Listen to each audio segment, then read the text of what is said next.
noches, estimada teleaudiencia. Bienvenidos a nuestro programa Legalmente Hablando. Los saluda Ricardo Daniel Saciaim Sosa. Seguimos en el mes de octubre rosa y contamos con invitadas especiales. Contamos con la doctora Silvia López Safi. Buenas noches, estimada doctora. ¿Cómo está usted? Buenas noches, Ricardo. Excelente. Muchísimas gracias por la invitación. Realmente un placer compartir con ustedes, así como con la colega Vivian López. Sí, ya le voy a presentar, sí, doctora, a ambas, por favor. Sí. La doctora Silvia es directora de género del Poder Judicial y también contamos con la presencia de una invitada más que especial también, la doctora Vivian López. Buenas noches, estimada doctora. Buenas noches, Ricardo, y encantada de estar en tu programa nuevamente y con Silvia. El gusto de tenerla siempre es nuestra. Mi querida doctora, antes de arrancar el programa, yo siempre manifiesto lo siguiente: tenemos una teleaudiencia bastante vasta y varios no son colegas. Nosotros los colegas, todos las conocemos a ambas, pero quisiera que hagan una presentación de ustedes mismas en su rol de mujer dentro de la justicia. Mi querida doctora, por favor, si puede iniciar.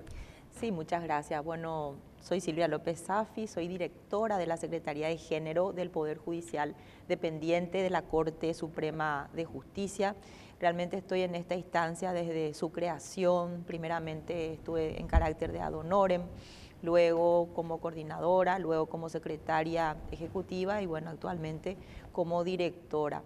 También estoy en el ejercicio de la docencia hace 30 años en la Facultad de Derecho de la Universidad Nacional de Asunción, en la Universidad Americana como investigadora, y también presido en Paraguay y en Conosur la Fundación Justicia y Género, que es una filial de la matriz que está en Costa Rica. Muy brevemente, esa es mi presentación.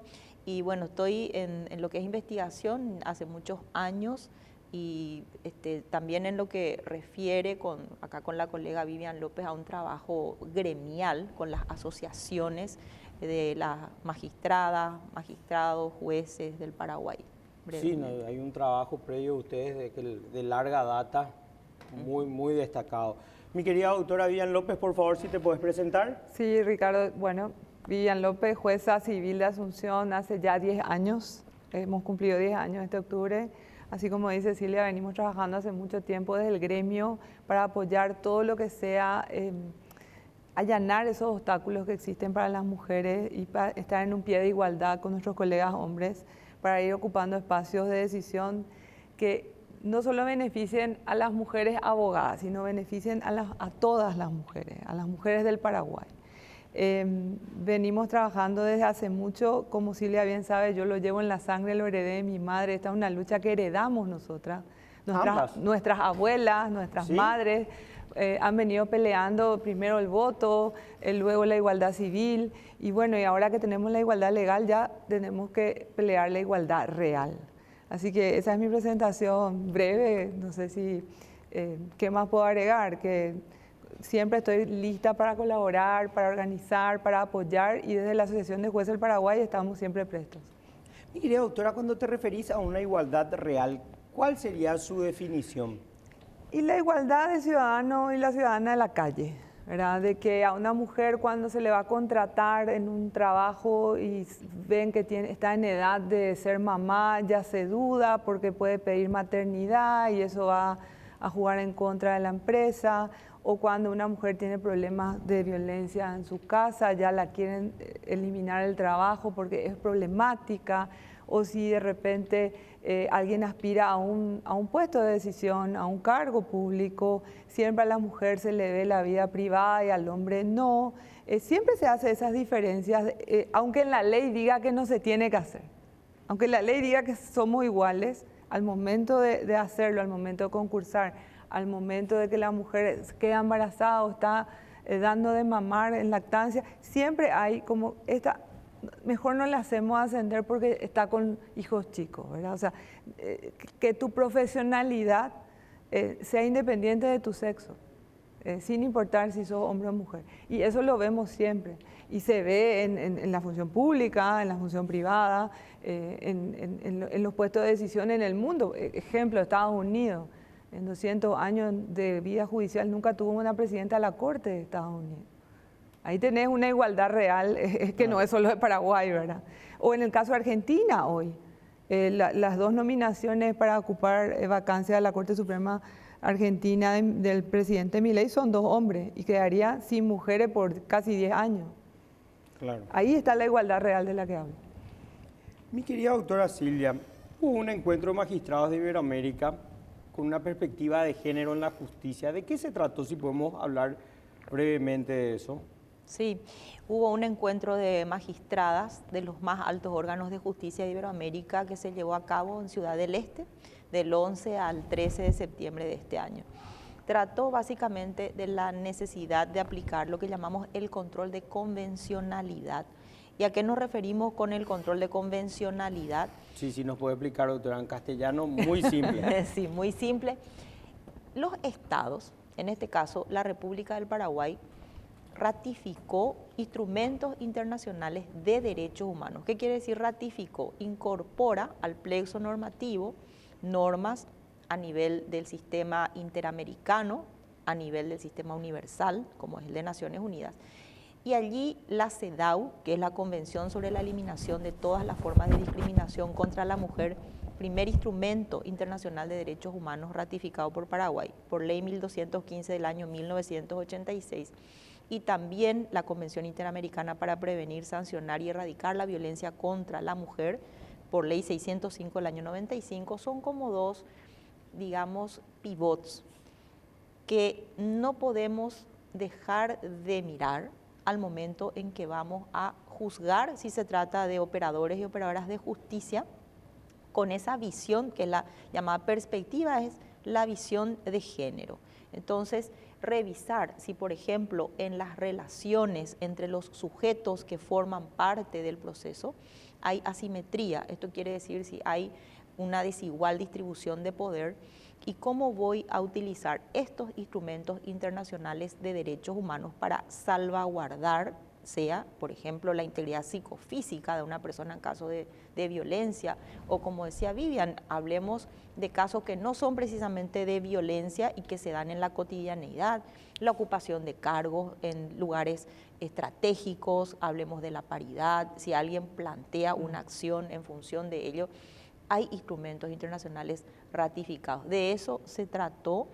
Y también yo quiero destacar que fue muy importante el apoyo que tuvimos de la máxima instancia, porque si no contamos con ese apoyo, no pudiéramos llevar adelante todos los planes, programas y proyectos, y una participación principal de Alto Paraná a través de su ministro responsable, que es el doctor Diesel, de la doctora Carolina Llanes, por supuesto la anfitriona en términos de sus pares que nos han visitado, del doctor Manuel de Jesús Ramírez Candia como ministro enlace de la Secretaría de Género con la Corte, del presidente de la Corte, el doctor Luis María Benítez Riera del Consejo.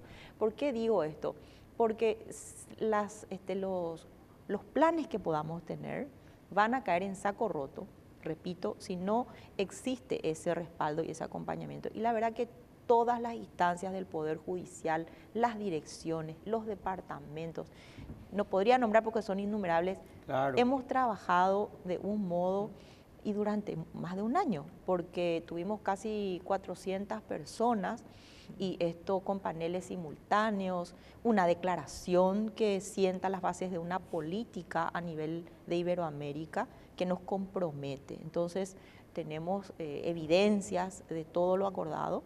Y además no quiero dejar de mencionar que Paraguay una vez más se constituye en cuna de un hecho importante como es la conformación totalmente, y de una federación de asociaciones de magistradas de Iberoamérica. Entonces tenemos también esa conformación que acaba de suceder y le tenemos como vicepresidenta a la doctora Celeste Jara, a nuestra actual presidenta de la Asociación de Magistradas Judiciales del Paraguay. Y bueno, un montón de cosas más que podríamos mencionar, pero básicamente me decías cuál es o fue el punto, el control de convencionalidad, su eficacia en cuanto a lo que decía también Vivian, que la igualdad real solamente se alcanza, más allá de lo que esas normas que son declarativas o formales señalan, en los resultados de, en nuestro caso, las resoluciones judiciales que se dan en la... Que se plasme eso. Y que se constituyen también, yo digo, en sentencias pedagógicas, que es lo que buscamos.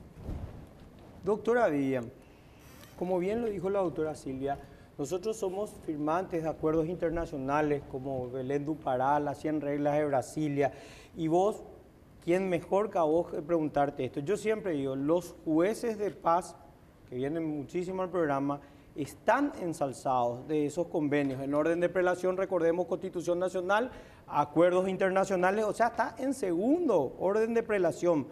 Los jueces de paz les veo capacitados y ensalzados. No veo eso reflejado en los jueces de primera instancia civil que hacen de cámara para este tipo de juicios de violencia doméstica. ¿Qué decía al respecto, mi querida doctora? Mi opinión personal, y me hago cargo, es que hay muchos jueces de primera instancia civil y comercial de capital que no tienen idea de esos acuerdos internacionales. Yo creo que me tengo que ir un poquito más atrás. Por favor. Si me permitís, sí. ¿verdad? Yo creo que mientras se decían al comienzo del siglo, en el 900, la cuestión de la mujer, que era el derecho al voto, ser ciudadana, poder trabajar, poder estudiar libremente, bueno, la cuestión de la mujer se llamaba. Luego ya vinieron otros nombres, ya vino el feminismo propiamente dicho, y luego ya llegaron las luchas por la igualdad civil que recién nosotras conquistamos en 1992. Y la primera ley que habla de la mujer en Paraguay es la de 1898, que es la de matrimonio civil. 100 años esperamos. Sí. 100 años. Una realidad. Entonces, mientras la cuestión de la mujer, vamos a poner ese nombre, siga siendo un problema solo de mujeres y no de hombres y mujeres, vamos a seguir teniendo esos problemas. Por eso el control de convencionalidad es tan importante. Y acá quiero recordar, si te acordarás, Silvia, la procuradora de Colombia que dijo algo que me quedó acá y me llegó. Las convenciones, el derecho internacional, es el motor de la igualdad para las mujeres del mundo. ¿Qué significa eso? Que esa fuerza que tiene el tratado, Belén do Pará, CEDAW, todo podemos citar, ¿verdad? Pero como ella dice, los pivots. Bueno, cuando eso baja a tierra en una sentencia, cuando yo decido quién gana entre dos personas, basándome en ese, que es ley, porque Belén do Pará es ley, sí. CEDAW es ley desde antes de la democracia. Antes de que haya democracia, nosotros teníamos CEDAW como ley. Entonces, cuando yo me baso en esos tratados y los uso como legislación propia, es cuando yo ese motor de la igualdad lo llevo a la realidad. Entonces, tenés toda la razón. Hay muchos colegas de primera instancia que no están entrenados, que no están empapados, que no tienen esa, y por eso justamente es tan importante este tipo de encuentros, porque a través de la máxima instancia, como dice Silvia, eso va a permear de manera de que todos ahora en más nos involucremos y no siga siendo una cuestión de mujeres el problema de la mujer, sino de todos. Porque en realidad es de todos, es de toda la sociedad. O sea, recordemos, todos tenemos una madre, la mayoría tiene hermanas, la otra mayoría, en mi caso, tengo dos hermosas hijas. O sea, el problema es de la sociedad entera, y ahí, no es de las mujeres, es de todos. Pero cuando haya más personas que piensen así, no solo los jueces, sino funcionarios, abogados, todo el mundo jurídico, los ciudadanos en los trabajos, cuando haya esa sensibilidad de decir, bueno, esto no es un problema de violencia, no, o sea, parece como que el problema de la mujer hoy es solo la violencia. No, el problema de la mujer es la desigualdad. Y esa desigualdad genera violencia. Entonces, como te digo, solamente a través de estos encuentros, solamente a través de estas decisiones de política institucional de decir, de ahora en más, apliquemos CEDAW, apliquemos Belén do Pará, apliquemos las 100 reglas de Brasilia. Eso es parte de nuestra legislación, ahí recién vamos a ver esos resultados y vamos a cambiar la vida quizás de dos personas, pero con eso ya cambiamos la vida de una comunidad. Totalmente, porque es como vos decís, al no aplicar esto, que encima en orden de prelación está por encima de las leyes y decretos, es como letra muerta. Y Paraguay se hace responsable. Le estamos haciendo responsable a nuestro país también. Después se demanda y después de 20 años llega la denuncia, pero vuelvo a lo mismo. Nosotros, yo siempre manifiesto, estamos ante una pandemia de violencia doméstica, intrafamiliar y de feminicidio. El que no quiere ver es ciego. ¿Por qué digo esto? Porque los números van en aumento, no cesaron, no frenaron, sino que va en aumento. Entonces es un problema social de todos los paraguayos. Vuelvo a manifestar, saludo a mi madre, mami, un gran saludo, tengo 2 hijas hermosas, cuento con una esposa. Entonces, el problema es de todos, no es de nadie y tenemos que tomarlo de manera seria y sobre todo el gobierno actual o el Estado tiene que hacer políticas de Estado muy serias con referente a esto porque el feminicidio sigue subiendo en un número alarmante. Esa es nuestra realidad, los números no mienten. Entonces, mi querida doctora Silvia, cuando identificamos este tipo de problemas, ¿cuál es el enfoque que tenemos que darle en nuestro país para que esto pueda ser plasmado, como vos decís, pedagógicamente en una resolución? Ya que contamos con eso, es cuestión, hay que aplicarlo y la aplicación debe ser obligatorio para los jueces. No es optativo, es obligatorio. Sí, no es optativo, no es algo facultativo, sino que es un imperativo que deviene desde el momento en que el artículo 137 de la Constitución Nacional establece en orden de prelación inclusive la importancia que tienen estos instrumentos internacionales de derechos humanos. Ahora bien, para lograr su eficacia, yo te decía hace rato que pasemos de lo meramente declarativo o formal, porque podemos tener todos los instrumentos internacionales de derechos humanos ratificados, pero en tanto estos no se apliquen y no tengamos la igualdad de resultados a la que hacemos referencia, porque en la resolución pueden invocarse, quiero dejar esto muy en claro, estos instrumentos internacionales de derechos humanos, pero sin embargo, en la fundamentación, en la argumentación jurídica, no está aquello que decimos la mirada o la perspectiva de género necesaria para que la interpretación normativa sea acorde a los estándares internacionales de derechos humanos. Entonces, en el resuelve, para que se entienda el resultado, no va a ser real. Entonces vamos a tener una mera declaración de buenas intenciones, pero en realidad el resultado no es real. ¿Y cómo hacemos para que sea real? Yo traje esto para comentarles que tenemos una guía para garantizar el acceso a la justicia de todas las personas. ¿Puedes ponerlo así, doctora, acá para que te vean enfrente mismo? Si pones, por favor, si podemos enfocar. Aquí. Nuestro productor, el querido Fito Cabral, si le podemos pedir para enfocar esto. Ahí puedes hablarse por atrás, doctora, por favor. Sí, esta guía para garantizar el acceso a la justicia de todas las personas sin distinción fue elaborada por un equipo de personas, también personas que han venido al exterior, como la doctora Lucía Arbeláez de Tobón, la doctora Esmeralda Ruiz, el equipo de la Secretaría de Género. Fue validado esto por y con la magistratura, presentado también a la sociedad civil, porque siempre hay que trabajar con todos los estamentos. Claro. Y lo que busca es que se apliquen esos estándares internacionales de derechos humanos y esas convenciones a través de una no solamente explicación dogmática, doctrinaria, conceptual, sino también o trayendo las sentencias de la Corte Interamericana de Derechos Humanos y a partir de allí plasmar al final de todo, tenemos un apartado que dice lineamientos.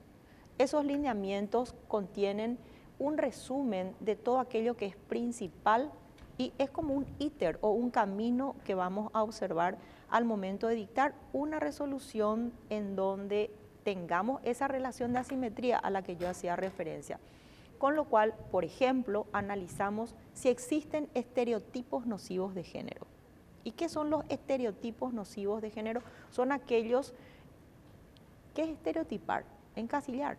Claro. Cuando yo le coloco de mujer a un hombre o a una mujer en una cierta condición o situación por el mero hecho de ser mujer o por el mero hecho de ser hombre. Voy a poner un ejemplo: mujer ama de casa, hombre proveedor, cuando en realidad hoy los hombres también realizan tareas en el hogar, las mujeres también son proveedoras. Entonces, esos estereotipos pueden plasmarse en las resoluciones judiciales y traen como resultado lo que llamamos un factor discriminatorio. Todo eso, para que yo pueda detectar y plasmar en mi resolución, aparece en esos lineamientos. Y hay un montón de indicadores más, ese es uno solo. Por ejemplo, se analiza el contexto, en el ámbito en el cual se produjo, ejemplo, una situación de violencia, si fue en el ámbito público, si fue en el ámbito privado, cuáles fueron los elementos o cuáles son los elementos que voy a considerar para determinar si la persona está en una situación de riesgo. Hablábamos del feminicidio y podría seguir mucho más, es un montón de información. información. Siempre digo, nosotros somos un programa pedagógico, por lo tanto, playate, por favor. Otro punto, aparte de los estereotipos nocivos de género, del contexto o ámbito de aplicación que considero muy importante, es lo que llamamos la herramienta de la interseccionalidad, que nos ilustra muy bien el material. ¿Y qué es la interseccionalidad? Es la suma de factores que posicionan a las personas en mayor condición de vulnerabilidad. Un factor es el sexo, otro factor es la pertenencia, por ejemplo, a una etnia, otro factor es la discapacidad.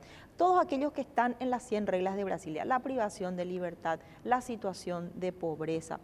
Entonces, si yo encuentro que el sujeto al que va, el que está comprendido en el caso en análisis, tiene 2 o más factores que le posicionan en condición de vulnerabilidad, estamos ante la necesidad de aplicar esa herramienta de la interseccionalidad para garantizar lo que decimos, un acceso a la justicia con perspectiva de género. Porque hablar de género no es hablar solamente de las condiciones o estereotipos guardados, digamos, por la sociedad para hombres y mujeres, sino que es hablar de cómo las personas en esas distintas situaciones de riesgo, porque los factores de vulnerabilidad, como cité, son situaciones de riesgo, tienen que ser vistos por la magistratura al momento del juzgamiento, no simplemente como una, repito, condición que puede darse en una relación de pareja. Va mucho más allá de eso. Doctora, te pido que expliques personas en situación vulnerable. No solamente son mujeres, niños, adultos mayores, personas con discapacidad, porque se entiende cuando uno dice vulnerable, se entiende como que es solamente la mujer y es mucho más amplio. Es mucho más amplio y es lo que decimos tiene que ser analizado desde la herramienta de la interseccionalidad. Entonces, los factores en función de la edad, encontramos niños, niñas, adolescentes, personas mayores. Tenemos muchos casos de violencia intrafamiliar, de violencia doméstica en aumento en relación con personas mayores, y esto amerita también una política pública en vistas de los caracteres o elementos en juego en ese sentido. Igualmente con la población indígena. En este momento, con la Dirección de Derechos Humanos de la Corte Suprema de Justicia, estamos terminando una adaptación del protocolo que ya tenemos en materia de violencia doméstica e intrafamiliar, pero con elementos que tienen que ver con las poblaciones indígenas. ¿Por qué? Porque a veces llegan a los procesos, hay que entender el idioma, o si no, tenemos que contar con una persona que traduzca, claro, una persona que traduzca.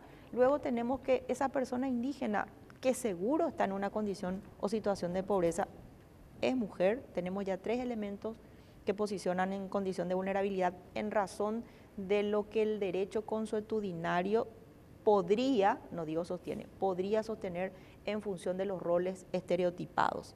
Entonces, ese es un ejemplo de cómo además dentro de un mismo factor hay otra vez unos lineamientos a observar en función de las características o cualidades de esas poblaciones en riesgo social.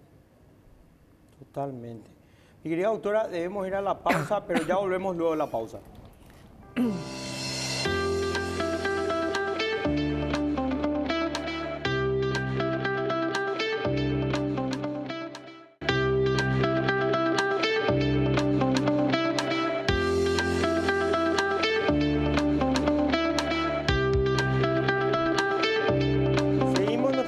Legalmente hablando, con la presencia de la doctora Silvia López Safi y la doctora Vivian López. Estimada doctora Vivian López, en tu función de jueza de primera instancia, Capital Asunción, lineamientos y resumen de lo principal para hacer una sentencia definitiva con respecto a lo que dijo la doctora. ¿Cuáles son?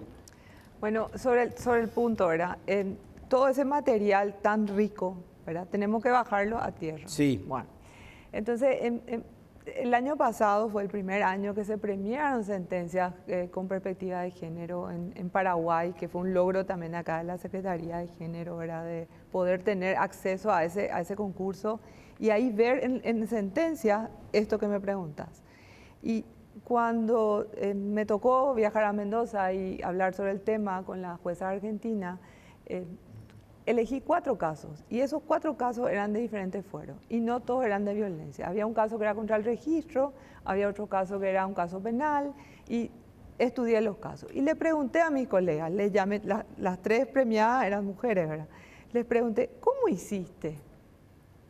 ¿Por instinto o te basaste en alguna guía, algún material? Y bueno, coincidieron todas que lo hicieron por instinto, en el sentido de que no es que siguieron estrictamente, ¿verdad?, el material, pero recurrieron también a consultarlo, ¿verdad? Entonces ahí me di cuenta que necesitamos los jueces algo tipo una checklist, ¿verdad? De decir, exacto, tenemos acá un caso, se nos presenta y tiene los ingredientes necesarios para que se aplique perspectiva de género. Claro, porque ya viene del juzgado de paz con una sentencia a favor o en contra. Pero pues, eso estamos hablando de violencia. Sí. Pero yo te hablo de un caso que puede ser contra el registro y puede ser un cambio de nombre. O sea, un caso genérico. Puede ser un incumplimiento de contrato, puede ser un desalojo, puede ser incluso un juicio ejecutivo. Y ahí lo que es lo importante de entender que esa perspectiva de género no es solamente cuando la mujer es golpeada o tiene violencia económica o sufre otro tipo de violencia psicológica. No, ese es el que viene ya con el rótulo así, violencia. Entonces, ahí sí o sí estoy obligado. Pero cuando viene en un caso de contratos donde se discuten cláusulas, puede haber también ese contexto del caso donde hay una asimetría. Entonces, ¿cuáles son los elementos? Y lo más importante es verlo al principio, porque no solo para la sentencia, Ricardo, porque pudiste llegar a la sentencia sin darte cuenta que era un caso con perspectiva de género y en el momento de la prueba revictimizaste a la persona. Entonces, desde el inicio uno tiene que tener esa mirada de perspectiva de género, que no es privilegio, que no es darle la razón a una de las partes porque no es privilegio, es poner en igualdad de condiciones lo que de por sí ya es desigual. Y te lo doy ¿te gusta la poesía? Me encanta. Bueno, Carmen Soler te gusta, nuestra poetisa paraguaya. Sí. Voy a decirlo de entrada, para el que quiera entender, son penas muy encimadas el ser pobre y ser mujer. Eso define la interseccionalidad. Excelente. Pobre, mujer, de una comunidad rural, no es lo mismo ser del interior que ser de la capital. No es. Entonces, todo eso influye en el contexto del caso. Entonces, lo primero que hace un juez, mira el contexto del caso, ve si hay personas, se usa la palabra sospechosas o sospechadas de que pueden ser víctimas de discriminación porque es indígena, porque es joven, porque es vieja, porque no necesariamente tiene que ser mujer, puede ser un adulto mayor también, algún abuelito que está siendo víctima de violencia de su propia familia, ¿verdad? Puede ser una insanía, o sea, no necesariamente tiene que ser un caso claro, estrictamente o penal o violencia. El juez civil ve desde quiebra hasta, ¿verdad? Tenemos una amplia gama. Sí, hasta una ejecución hipotecaria. La asimetría de poder. Uno de los dos está en condiciones, digamos, más de fuerza, o sea, económica, incluso social. Puede ser una persona que es de la capital, está emparejado con una persona que es del interior, que no le conoce a nadie, que no tiene para pagar un abogado, que está con la defensa pública. O sea, hay esa asimetría. Y después, cuando llega la prueba, ¿cómo hago para que esta persona no vuelva a ser revictimizada? Hay muchísimos casos en los cuales hasta los niños fueron revictimizados. Doctora, discúlpame te interrumpa. Cuando se dice revictimización, ¿se explica de qué manera? Gracias por eso, sí. gracias por eso. Por ejemplo, un niño que fue sometido, o una persona que fue sometida a abuso sexual, y que está obligada a probar eso. Se busca la manera de que esa prueba no le vuelva a hacer revivir todo lo que pasó. ¿Por qué te pregunto eso, mi querida doctora? Porque si bien hay exámenes físicos que realizarse, psicológicos que realizarse o de otros ámbitos, una vez que sale eso, a mi entender, corregime si me equivoco, si en mi ignorancia entiendo diferente, ya está, ya probé. Me hicieron un dictamen y ya probé. No es que tengo que volver a irme a declarar, volver a contar, volver a someterme a otro. O sea, y ahí está la perspectiva de género. En claro, un caso donde las dos partes están en igualdad de condiciones y no existe la necesidad de aplicar perspectiva de género, se usan las reglas tradicionales ordinarias. ¿Qué pasa? Pero en un caso donde sí la persona, una de las partes, fue víctima, ya sea no solo de violencia física o sexual, ¿verdad? Psicológica misma. De discriminación. Una persona que fue víctima, yo tengo que buscar que la prueba que tengo que sustanciar no la vuelva a convertir en una nueva víctima. Ya pasó, ya tuvo esa situación. Tengo que tener esa sensibilidad suficiente para darme cuenta. Y de ahí recién voy a pasar a la sentencia. Ahí dijo algo Silvia muy importante, sentencias pedagógicas. No solamente invoco el artículo de CEDAW, invoco Belén do Pará, yo explico y digo cómo aplico a esta realidad concreta y esos prejuicios que todos llevamos, porque todos nos fuimos criados en una sociedad, digamos, con diferencias entre hombres y mujeres. Esos prejuicios, el juez tiene que deshacerse de esos prejuicios al momento de dictar esa sentencia y no mirar con una mirada, bueno, pero se vestía luego de esa manera, o a esa hora si salió le va a pasar nomás luego eso. Esos son prejuicios. Entonces, todo eso influye y en esa sentencia yo tengo que hacerlo. Lenguaje claro, primero que nada, lenguaje claro, ¿verdad? No usar esos tecnicismos, sino ponerlo en una realidad de que cualquier persona pueda leer la fundamentación y pueda entenderlo, ¿verdad? Y aplicar, por supuesto, la ley, aplicar la Constitución sobre la igualdad y el 47, que el Estado tiene que allanar esos obstáculos para que esa persona que pasó por esa situación pueda o rehacer su vida y no revivir eso y superarlo. Eso es justicia. Totalmente. Eso es justicia. Que esa persona salga del tribunal con la sensación de que se hizo justicia. ¿Y qué pasa con las personas, sobre todo en la justicia situada en la parte rural, donde te quieren revictimizar? ¿Qué haces vos como víctima? ¿A quién acudís? ¿A quién le decís, no, espera, a mí ya me hicieron un análisis clínico que terminó una violación y vos querés que me vaya a contar de vuelta? O sea, basta, ya está. Por eso es muy importante, y ahora hace poco con Silvia estuvimos en el primer diplomado de género de la Defensoría Pública.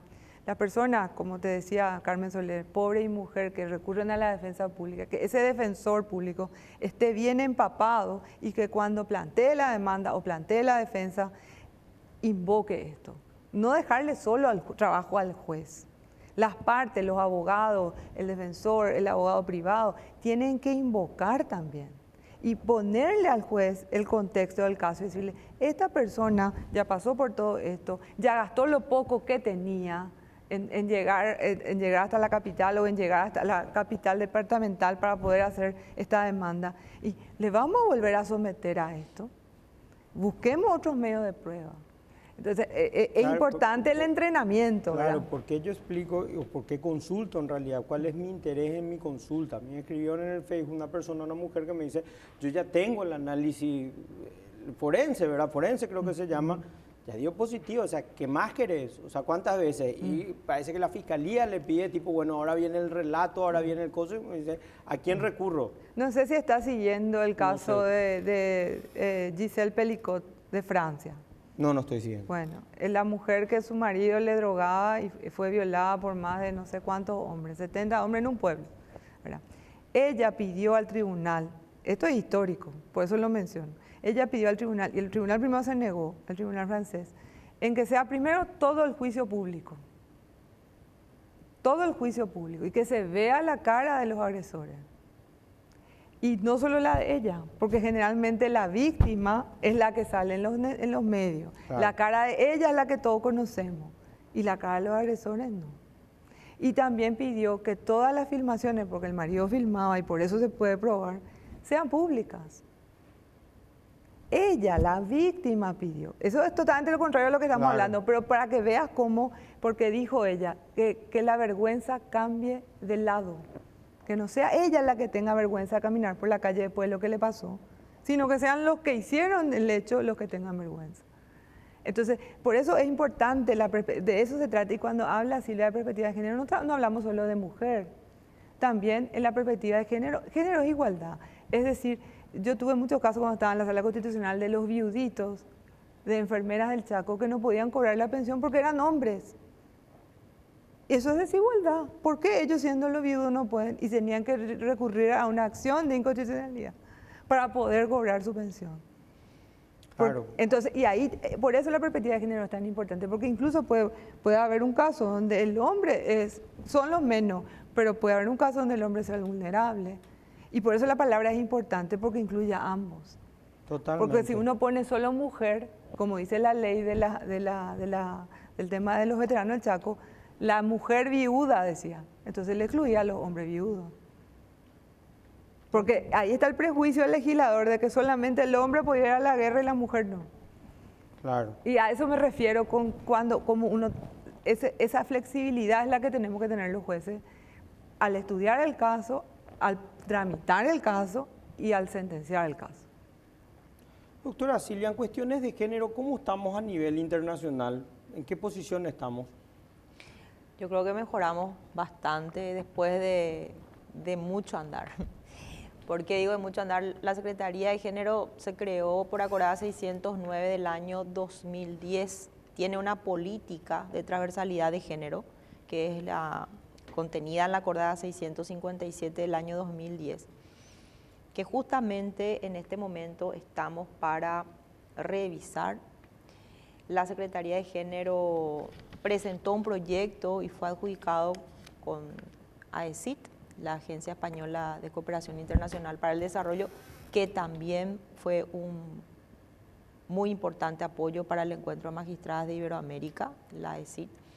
Y en ese marco estamos por iniciar varias actividades y una de ellas tiene que ver con este tema. Pero yo no quiero dejar de mencionar lo que dijo Vivian, por eso traje este otro. Sí, por favor, mostrar para material, que la gente pueda ver. Que también tiene que ver con el dictado de la sentencia antes de pasar. No sé si está bien dirigida mi... ¿Sí? Acá. Sí, ahí dejarle quieta ahí, doctora, le van a enfocar. Ahí Fito Cabral es un campeón, por lo tanto. El mismo equipo que trabajamos en el marco de la guía, también el año pasado, ya lo mencionó Vivian, presentamos este material que es el primer concurso del Poder Judicial para la premiación de sentencias o resoluciones judiciales con perspectiva de género. Ahora vamos por el segundo. En el mes de noviembre próximo, Dios mediante, estaríamos llevando a cabo la actividad.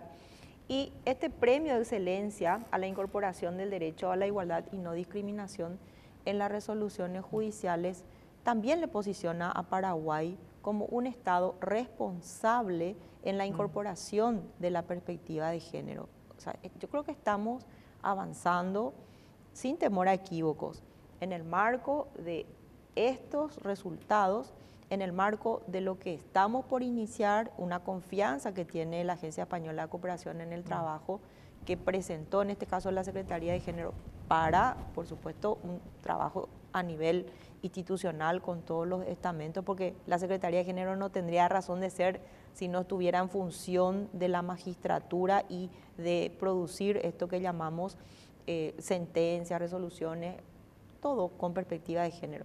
También nos posiciona en un muy buen lugar el haber ganado el sello de plata o logrado el sello de plata, la Corte Suprema de Justicia, lo que se llama el sello de igualdad de género del Programa de las Naciones Unidas en diciembre de 2023. Y quiero destacar que somos la primera institución, entre todas las instituciones públicas que concursamos, en acceder a este galardón, que en este caso es del sello de plata, y nos compromete más porque ahora también aspiramos al sello de oro. Ahora, excelente, eso es bueno. Para lograr esto es importante que haya un paso más. ¿Y a qué nos referimos? Que es uno de los desafíos que quedó plasmado, el desafío en la declaración del encuentro de magistradas del 20º encuentro que se llevó a cabo en Ciudad del Este, y es no solamente la dotación de recursos materiales, de recursos humanos necesarios, sino que las instancias como los mecanismos de género también tengan una estructura acorde a todos estos desafíos que tenemos por llevar adelante. Y ahí hablamos del presupuesto con perspectiva de género, del presupuesto etiquetado, es decir, que se tendría que resguardar para aquello a lo que nos hemos comprometido. Y ese es un paso que probablemente tenemos que dar, para poder decir estamos ya a nivel internacional, ahora sí, en un pie de igualdad con otros estados que sí tienen esto ya avanzado. En ese tenor también el trabajo articulado con los demás poderes del Estado es crucial. Tenemos una mesa PREVIM, que es la Mesa de Prevención de la Violencia contra la Mujer, cuyo órgano rector es el Ministerio de la Mujer, donde la Secretaría de Género funge de representante, en este caso de la institución, y cierto que estamos trabajando en la necesidad de presupuestos con perspectiva de género y etiquetados, pero también se tienen que sumar las demás instancias, en este caso el Ministerio de Economía y Finanzas, que es cierto forma parte de la mesa PREVIM, está comprometido. Ahora, eso depende de lo que el Poder Legislativo finalmente plasme al momento en el presupuesto general. Y también en la sociedad civil, porque no podemos trabajar en compartimentos estancos, Poder Ejecutivo, Poder Legislativo, Poder Judicial, sin tener un retorno de la sociedad civil. Por ejemplo, ese protocolo al que yo me refería, que estamos concluyendo con la Dirección de Derechos Humanos, va a ser presentado a la comunidad, a las parcialidades indígenas, para que puedan validar y decir, sí, nos sentimos identificadas. El proceso de elaboración del protocolo se trabajó con ellas, eso también es fundamental.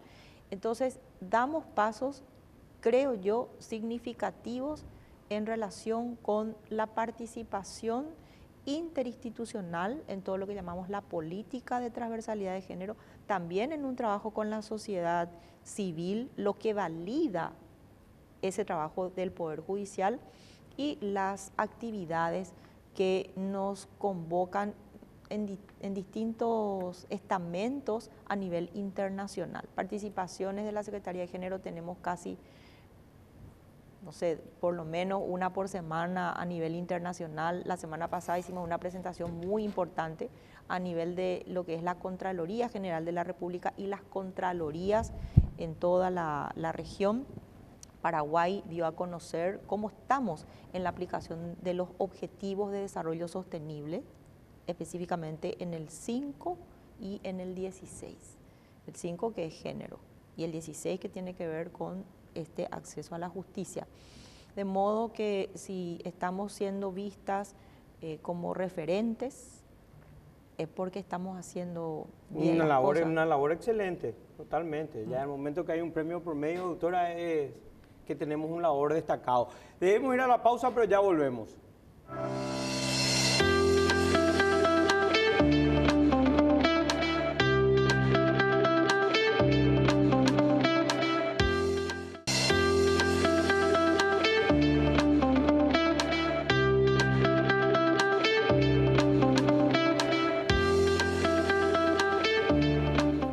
Seguimos nuestro programa Legalmente Hablando.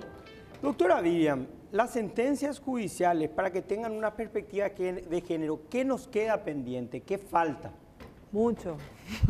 Entre eso, mucho, un camino de 1000 pasos comienza con el primero. Sí. ¿Qué debemos hacer por lo menos los primeros pasos como para llegar al objetivo? Como te venía diciendo, a raíz del material de la Secretaría de Género tan bueno, del concurso que se hizo, empecé a investigar. Así de que esto me mueve. Entonces empecé a investigar y con una colega que creo que estuvo también contigo, Liz Lobo, estuvo el domingo pasado. Empezamos a trabajar en como tipo una guía para jueces, ¿verdad? Desde el gremio, y tratar desde el gremio impulsar eso. Entonces, esa pequeña guía que diseñamos y que incluso presentamos en el encuentro de magistradas en septiembre, me tocó a mí presentar en uno de los talleres, se está convirtiendo en un pequeño libro y que vamos para el 2025, y es como un libro práctico, es una breve guía para jugar con perspectiva de género. ¿Por qué? Porque yo creo que sobre el tema, como te dije, nos falta mucho, pero no porque no querramos, sino porque en el ambiente todavía no tenemos todo el entrenamiento y toda la capacitación que tienen, por ejemplo, los jueces argentinos, ¿verdad? O sea, yo miro a Argentina y veo lo que ellos ya vienen desarrollando. Incluso hay sentencias con perspectiva de género en casos de quiebras. O sea, porque hay como una especie de tabú de pensar que solo eso se aplica en casos de familia o divorcio, disolución, se limita a eso y se limita a violencia. No, es transversal a todos los fueros, a todas las instancias, a todo el país. Entonces, ¿qué hace un juez de Puerto Olimpo que le cae un caso y dice, mira, acá tengo estos ingredientes? Entonces, tu checklist. Claro. Y bueno, entonces voy a tomarlo con perspectiva, no es solamente sentenciarlo, voy a tramitarlo con perspectiva de género. Porque puedo llegar a la sentencia sin haberlo hecho y el resultado no va a ser realmente satisfactorio para esa parte que estaba esperando justicia. Entonces, ese pequeño libro que estamos trabajando, ahí incluiríamos no solamente todo el material que hay ya en la región, Chile tiene un material muy bueno también, y vamos a hacer como una matriz de trabajo. Entonces, con sentencias ya de las premiadas y las que tiene la Secretaría publicada en todos estos años, la primera que hablaba de perspectiva de género en el Paraguay era la doctora Mercedes Guglielmini en sus sentencias civiles. Y eso fue totalmente pionero, innovador, y así tendría que ser ya como moneda común en nuestros tribunales, y todavía no lo es. Por eso te digo, nos falta mucho. Todavía hay excepciones, y creo que el año pasado fueron todas mujeres las que presentaron la sentencia. Esperamos que este año haya también colegas hombres que presenten sentencias con perspectiva de género, ¿verdad? Como para el concurso, y el concurso motiva, estimula y hace que eso se deje de ver como algo excepcional. Tiene que ser parte de nuestro día a día, porque la desigualdad es parte de nuestro día a día. Entonces también en nuestra sentencia y en nuestros casos tenemos que, y no solamente los jueces, el secretario, la funcionaria, el que recibe, el guardia que le atiende a la víctima cuando viene a hacer la denuncia, el policía que está en la comisaría que le dice anda a buscar tu cédula para hacer la denuncia, y en la siguiente cuadra le espera al hombre para pegarle. O sea, esa perspectiva de género no es solamente el juez que va a hacer ese de número tal, es de todos, de todo ese circuito que las mujeres van recorriendo buscando justicia. Totalmente.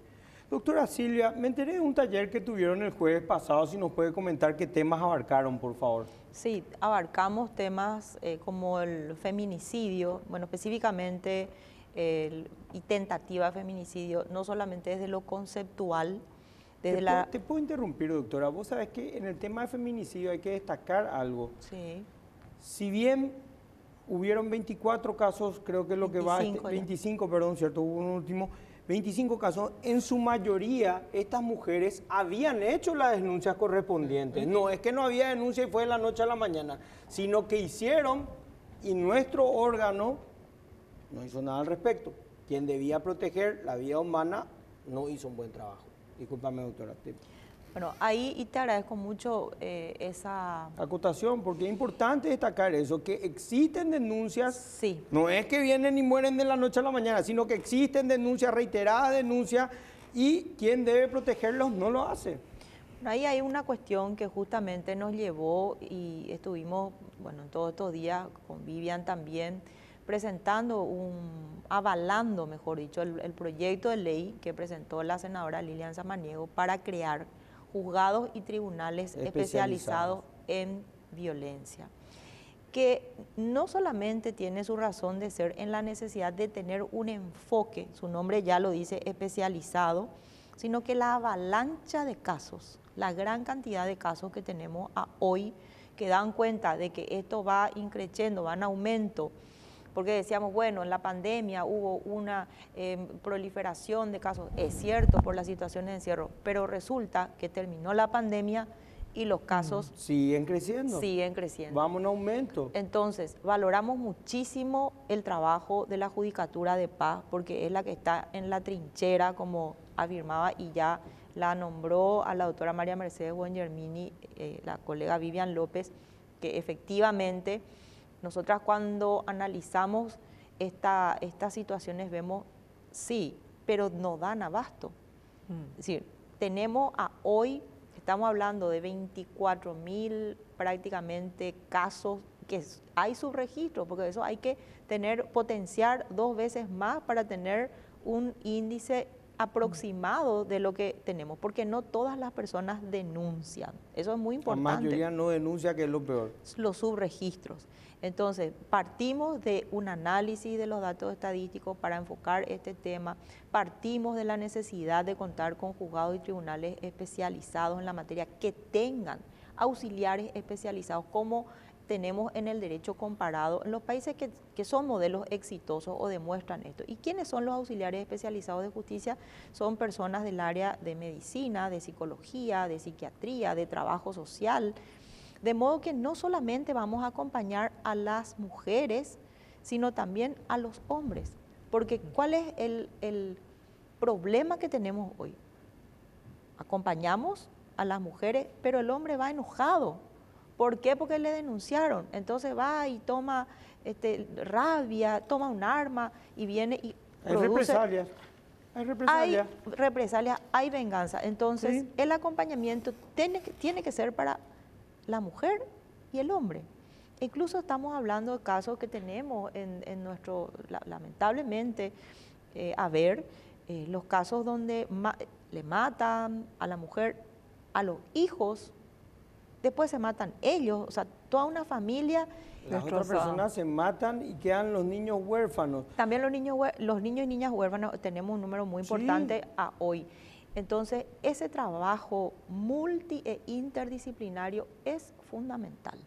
Y se prevé tener esto con los juzgados y tribunales especializados en violencia, que van a ir creándose de manera progresiva en función de estos análisis ya hechos que tenemos en materia de los índices que decimos, y también en función de las cabezas departamentales que justamente yo te hablaba de los recursos, precisan de la dotación de infraestructura, no solamente desde el punto de vista material, sino también de recursos humanos sensibilizados, porque las pericias en una investigación que estamos concluyendo arrojan que si la persona no está especializada en el tema, va a tener un dictamen que es cierto, no es vinculante, eso quiere decir no es obligatorio para el juez o la jueza, pero el juez, la jueza se fijan en ese dictamen. Entonces debemos contar con esas pericias especializadas, claro, también, que son solamente algunos aspectos de los tratados, pero fundamentalmente yo te decía desde lo conceptual, ¿de qué hablamos cuando referimos a los casos de feminicidio? ¿De qué hablamos? Ya refería Vivian a las revictimizaciones. ¿Cómo hacemos esa interpretación, aplicación, argumentación, fundamentación jurídica en los casos de feminicidio partiendo del artículo 50 de la ley 5.777 y también ver con personas que están en el ejercicio de la profesión cómo abordar esa política pública desde todos los sectores, porque esta actividad se llevó a cabo con personas de la Fiscalía, de personas que están en el ejercicio de la profesión, de la magistratura, entonces un público diverso, porque claro, a todos y a todas nos convoca este terrible flagelo que es el del feminicidio. Totalmente. Mi querida doctora, se nos fue el programa, doctora Silvia López Safi, doctora Vivian López, muchas gracias por haber compartido con nosotros. Un último detalle para la ley esta nueva. La gente que está sentenciada por violencia debe usar las tobilleras para no acercarse a la víctima. Nos vemos el próximo domingo a las 21 horas.